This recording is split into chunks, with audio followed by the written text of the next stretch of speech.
Siamo lista unica, un po' anomalo per Loreo perché io a memoria storica mia è la prima volta che succede. Noi comunque abbiamo scelto, a prescindere della lista unica o di una lista di competizione, abbiamo comunque scelto di fare tutto quello che era il percorso giusto nei confronti dei cittadini.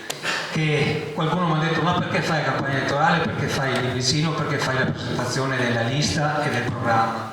Noi riteniamo che sia giusto fare questo, perché comunque noi abbiamo un percorso da fare, abbiamo un'idea e una visione del futuro che è quella della nostra città. Veniamo da 10 anni ormai, per quanto mi riguarda, ma tanti dei colleghi seduti a questo tavolo a fianco a me da 10 anni, qualcuno da 5, qualcuno appena arrivato nuovi in questo gruppo, ma senz'altro persone che hanno condiviso con me e con tutti noi, hanno condiviso quello che è una visione del futuro di Loreo, perché qui ho parlato anche nel libricino che è arrivato a casa, ho parlato e spesso parliamo delle cose che sono state fatte. Le cose che sono state fatte si vedono più o meno in base a chi le vuol vedere o non le vuol vedere, ma comunque si vedono sotto il punto di vista, ecco, della modifica, del miglioramento di quello che è un po' l'aspetto estetico di una città come Loreo. Però bisogna sempre avere, io ritengo che una delle caratteristiche importanti di un amministratore, a prescindere di chi sia quella che deve sempre guardare molto avanti. Deve guardare molto avanti perché serve oggi più che mai. Avete visto il Covid cosa ha fatto? Abbiamo visto che ha fermato il mondo a livello globale e ha fermato sia l'economia ma soprattutto quello che è stato l'aspetto sanitario, e quindi è stato un fulmine a ciel sereno per tutto il pianeta.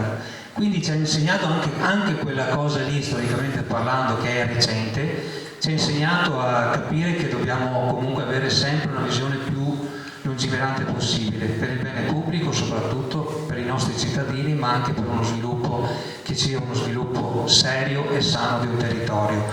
Devo quindi ringraziarti per questo invito e nel portarti il mio saluto e il mio sostegno ti porto anche quello della Regione del Veneto e del Presidente Luca Zaia, che non è una questione di appoggio tra virgolette politico, ma di continuità rispetto ad una collaborazione che nel tempo ha portato dei risultati. Una collaborazione che ci ha visti insieme per sviluppare questo territorio, il nostro Delta del Po, di cui Loreo, e io vengo dall'Alto Polesine, si sente dalla parlata, ma Loreo è una delle perle del nostro Delta del Po ed è forse la città che intimamente e storicamente vanta il legame più profondo con Venezia e con la nostra regione del Veneto.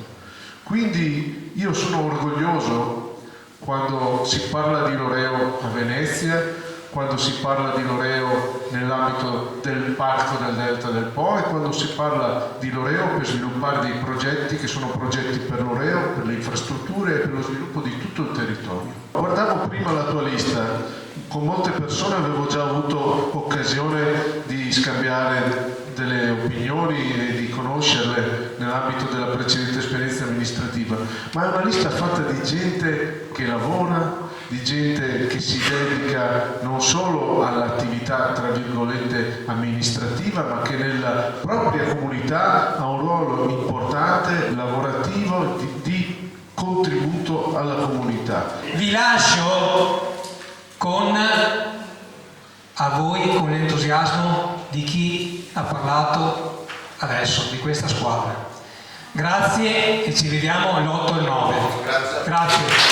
Conclusa adesso la presentazione del nostro programma elettorale e della lista che vedete intorno a me, ma soprattutto per sensibilizzare 8 e 9 giugno andare a votare per raggiungere il quorum, anzi per superare il quorum. Venite a votare.